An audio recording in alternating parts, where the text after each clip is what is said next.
এই যে নিয়ে আসলাম একটি মজার এবং এই স্বাস্থ্যসম্মত হেলদি আইটেম। এই যে এটা এটা একটা রিকোয়েস্টের আইটেম। আমাকে অনেকে রিকোয়েস্ট করেছিল একটা হেলদি আইটেম দেওয়ার জন্য, তো আমি চেষ্টা করেছি যে তাদের রিকোয়েস্ট রাখার জন্য। তো এরকম হেলদি হেলদি আইটেম আমি আরও দিব।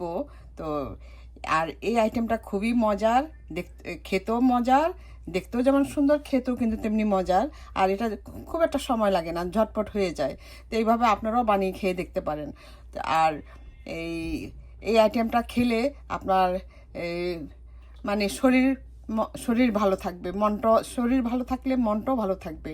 তো কাজেই এরকম হেলদি আইটেম খাওয়ার অভ্যাস করবেন, নিজেরাও খাবেন, ফ্যামিলির সবাইকে খাওয়াবেন, যেন এরকম হেলদি আইটেমগুলি খেয়ে ওরাও উপকৃত হবে। আর আমি এই যে আমি মিষ্টি দেই নাই, এই যে আপনারা চাইলে এই যে এই সিরাপটা দিয়ে খেতে পারেন। এই যে এই সিরাপটা দিয়ে খেতে পারেন। তো আর যদি এই সিরাপ যাদের না থাকে, তারা এই যে মধু দিয়েও খেতে পারবেন। তো কারণ মধুও শরীরের জন্য খুব উপকারী। আমি এই সিরাপটা দেই নাই, কারণ আমরা আমার ঘরে ডায়াবেটিসের রুগী আছে, যার কারণে আমি সিরাপটা দিব না। তো আপনারা যদি মিষ্টি দিয়ে খেতে চান, তাহলে আপনারা মিষ্টি দিয়ে খেতে পারেন, এই সিরাপ দিয়ে খেতে পারেন। তো এভাবে আপনারা বানিয়ে অন্তত একবার দেখবেন। একবার না বানালে আপনারা বুঝতে পারবেন না এটার গুরুত্ব।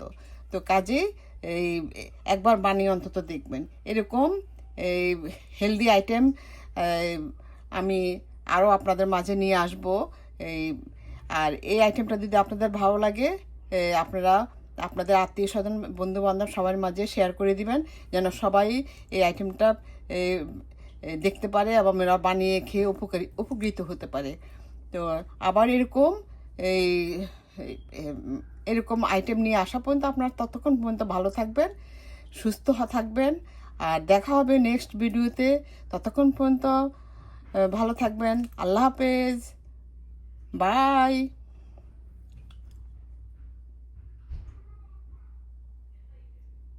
আজ আমি একটি হেলদি আইটেম বানানোর জন্য এই এখানে আমার যা যা লাগবে, আমি হেলদি প্যানকেক বানাবো। এই প্যানকেকটা আসলে খুবই হেলদি। এটা আপনারা যদি ফুল রেসিপিটা দেখেন, তাহলে আপনারা বুঝতে পারবেন এটা কতটা হেলদি। এটার জন্য আমার লাগবে এই যে অ্যালমন্ড দুধ, এই যে অ্যালমন্ড দুধ। আর যারা এই আলমন্ড দুধটা পাবেন না, চাইলে দুধ দিয়ে এইভাবেই দুধ দিয়ে করতে পারেন।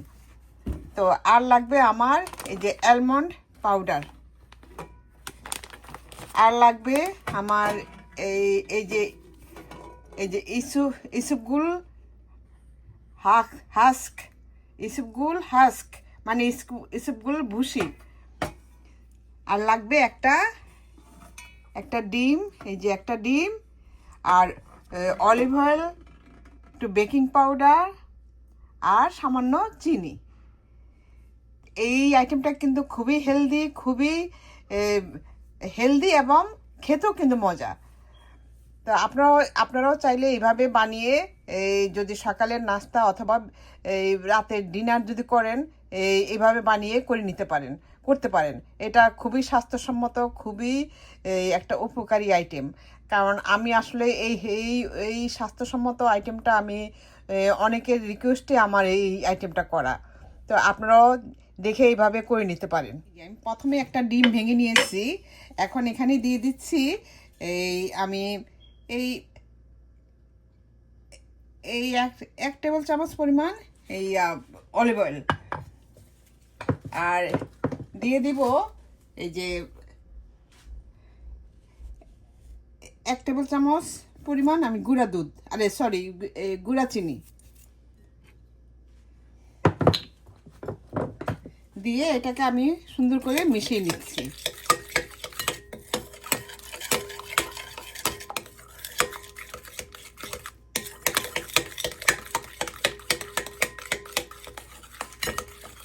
এখন দিয়ে দিব এই যে 1/2 কাপ অ্যালমন্ড পাউডার দিয়ে এটাকে ভালোভাবে মিশিয়ে নিব। আর দিব এখন এই যে ইসবগুলের ভুসি। এই যে আমি 1.5 টেবিল চামচ ইসবগুলের ভুসি দিয়ে দিলাম। দিয়ে আমি এখন এটাকে ভালোভাবে একটু মিশিয়ে নিচ্ছি।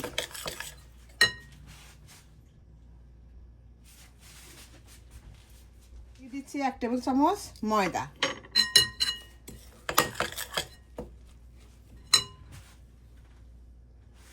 এখন আমি দিয়ে দিব যে অ্যালমন্ড দুধ,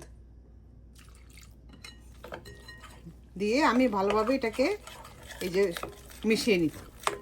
এই আইটেমটা খুবই আপনার শুধু এটা স্বাস্থ্যসম্মত তা না, খেতেও কিন্তু মজা। আপনারা এভাবে বানিয়ে খেয়ে দেখবেন। এটা শরীরের জন্য খুবই উপকারী একটা আইটেম। আর এটা তো অবশ্যই শরীর ভালো তো মন ভালো, মন ভালো তো সব কিছু ভালো। তো এই জন্যই সবসময় নিজের শরীর যত্নটা নেবেন এবং স্বাস্থ্যসম্মত খাবার খাবেন। তো এইভাবে আপনারা বানিয়ে অন্তত একবার খেয়ে দেখতে পারেন। আর যাদের ডায়াবেটিস নাই তারা একটু চিনি দিতে পারেন। কিন্তু আমি যেন কারণ এখন তো আসলে অধিকাংশ ছেলেমেয়েরাও মিষ্টি জিনিস খেতে চায় না, তো যেই কারণে আমি কিন্তু 1 কাপ দুধ পুরোটাই দিয়ে দিচ্ছি। সেই কারণে মিষ্টিটা যত কম না দেওয়াই ভালো। তা আমি এখন সামান্য একটু লবণ দিব স্বাদ অনুযায়ী। তো এইভাবে আপনারা বানিয়ে একবার অন্তত দেখতে পারেন। এটা খেতেও কিন্তু মজা, শুধু স্বাস্থ্যসম্মত যে তা না, খেতেও কিন্তু মজা। তো এইভাবে বানিয়ে খাবেন, নিজেরাও খাবেন, বাচ্চাদেরকেও খাওয়াবেন, আপনাদেরও খুব ভালো লাগবে। তো এখন আমি এটা আধা ঘন্টার জন্য আমি রেস্টে রেখে দিব, তাহলে এটা সেট হবে। আর আমি ময়দাটা দিয়েছি, ময়দাটা দেওয়াতে এই জিনিসটা সুন্দর সেট হবে। ও আমার মনে ছিল না, আমি এখন দিয়ে দিচ্ছি এই যে 1/2 চা চামচ বেকিং পাউডার দিয়ে আমি এখন এই আধা ঘন্টার জন্য রেস্টে রেখে দিব, ঢেকে তারপর রেস্টে রেখে দিব। এই যে আমার এটা একদম সেট হয়ে গিয়েছে। এই যে দেখুন আমার এটার যে কীরকম বেশি পাতলাও হয় নাই আবার বেশি ঘনও হয় নাই, ঠিক এইরকম এই ঘনত্ব রাখতে হবে। তা আসুন তাহলে এবার প্যানকেকটা আমরা বানিয়ে ফেলি। প্যানকেকটা বানানোর জন্য আমি একটা তাওয়া বসিয়ে দিয়েছি, মানে ফ্রাই প্যান বসিয়ে দিয়েছি। এখন আমি একটু বাটারের প্রলেপ দিয়ে নিচ্ছি, কারণ যেহেতু যেন খুব সহজেই প্যানকেকটা উঠে আসে।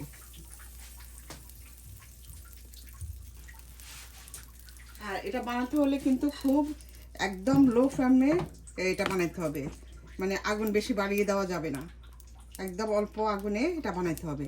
এই যে এখন দিয়ে দিচ্ছি এটার পরিমাণটা একদম সুন্দরভাবে একটু মাপ মতো এই একই সিস্টেমে করে নেবেন, দেখবেন প্যানকেকটা কতটা সুন্দর হয়। এটা যেমন সুন্দর এবং খেতেও কিন্তু খুবই মজার। এই যে এখন আমি ঢেকে দিচ্ছি, ঢেকে আমি এখন লো ফ্লেমে আস্তে আস্তে এটা হতে থাকবে, কিন্তু বেশি আগুন দিলে কিন্তু নিচে পুড়ে যাবে, ভিতরে কাঁচা থাকবে। তো এইভাবে অল্প আগুন দিয়ে করবেন আর ঢেকে করবেন। আমার প্যানকেকটা 1 প্লেট হয়ে গিয়েছে মনে হচ্ছে। এই যে দেখুন কতটা ফুলে, কি সুন্দর ফুলে গিয়েছে। এই যে এখন আমি এটাকে উল্টিয়ে দিচ্ছি, এই দেখুন উল্টিয়ে আমি এখন আবার একটু ঢেকে দেবো। যে আমার অপর পিঠও হয়ে গিয়েছে। এখন আমি এই ঢাকনাটা তুলে এই যে দেখুন আমার প্যানকেকটা কতটা সুন্দর হয়েছে এবং নরম তুলতুলে। এখন আমি এটা একটা ডিশে নিয়ে নিচ্ছি। আমি একই নিয়মে আরেকটা বানিয়ে নিচ্ছি।